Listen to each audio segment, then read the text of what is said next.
After a restructuring that saw 3 CEOs come and go, 4 brands shut down or sold off, and $50 billion in debt wiped out, General Motors is ready for its close-up.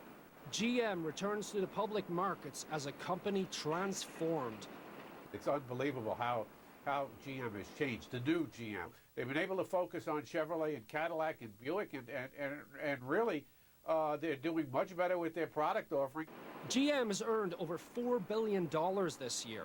Its IPO was multiple times oversubscribed. Some on the street are seeing it as too good of an opportunity to miss. The fact that the government is so urgent to get out of this, they're really shortchanging themselves as far as getting maximum dollars out of this offering. But it is a value proposition equation, so that if it's not good valuation sense for the issuer, then it is a great opportunity for the buyer. But GM still faces a number of challenges. Its labor costs are still higher than many of its competitors. Its market share in that critical U.S. market has slipped this year, and not everyone is clamoring to buy shares. It's not something that we're going to be looking at. It's not our type of stock. It wouldn't hit our screens in terms of valuation and future earnings growth. It's too cyclical for us. I would not touch GM stock. I mean, who knows what it might do in the short run, but over the next several years, I expect the price to be much lower than the IPO price. In fact, I think that there's a good chance that GM will go bankrupt yet again.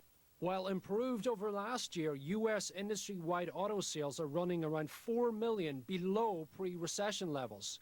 GM's European division is losing money. And despite reducing their stakes, the U.S., Canadian and Ontario governments will still own a significant stake in GM, something some fund managers fear may act as an overhang over the stock for years. Niall McGee, Business News Network, Toronto. Buckle up.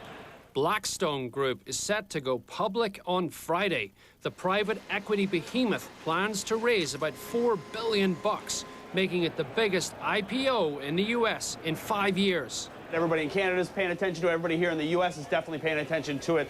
Friday's open should be really, really exciting. The company plans to bring about 133 million shares to market between $29 and $31 a pop. But as usual, retail investors stand little chance of getting in on day one. It's what we call oversubscribed, and that means that there's just so many more people who want to purchase shares or get involved in this IPO than is actually available. So should investors buy shares in the days and weeks following the debut? Private equity firm Fortress Investment Group popped on its first trading day in February. But since then, the shares have lost about 10% of their value.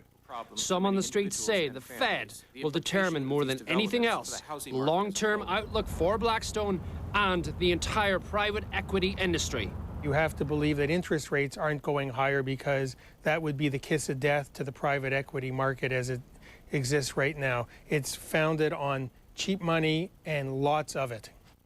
Investors are also wondering what the new publicly traded Blackstone will look like.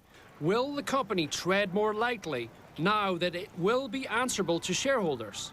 There'll be a lot more disclosure. It will probably mean they have to operate in a less secretive way than they had in the past. The success or failure of the Blackstone IPO will also determine if any of the remaining huge names in private equity will one day elect to go public. Niall McGee, BNN, Toronto. Meet Murphy, age 10, and sister Michaela, age 12. They're not children anymore, but they're not quite teens either. They're what retailers call tweens, and these tweens love to shop. Your mom was telling me that you like shoes. Yeah. Yeah? How many pairs of shoes do you own? Maybe more than 50. I don't know. Canadian tweens spend almost $3 billion a year on clothes, shoes, fast food, and video games. Brand conscious to the hilt, thanks to TV, magazines, and the internet, tweens are a retail force to be reckoned with. They are very different, I think, from kids of previous generations in that they are so well informed and they have access to so much information. And forget the old tactic of buying clothes your tween will grow into. They want something that fits today. Practical is out. Hip and colourful are in. to appeal to this market segment, you really have to be fun and funky and colorful and young, and it has to be attractive to them. Lorraine Kuska runs Between, a Toronto clothing store that caters, you guessed it, specifically to tweens. I think there really is a great market for tweens today. I think they are an underserved market. But the biggest impact tweens have on the economy is not what they spend themselves, it's how they influence what their parents spend their money on, something retailers call kidfluence, and it's worth about $20 billion a year in Canada. Kidfluence encompasses everything from what kind of breakfast cereal parents buy to big ticket items like cars and computers. I do value their opinion. Don't always agree with it, but they don't always agree with mine. And if you're looking for investment ideas to cash in on the tween demographic, think about adding video games, soft drinks, and fast food companies to your portfolio. However, when it comes to tweens, it's not always easy to predict how they'll spend their money. If I gave you $100, what would you spend the money on? Shoes. How about if I give you $1,000? A chihuahua. Niall McGee, Report on Business Television, Toronto.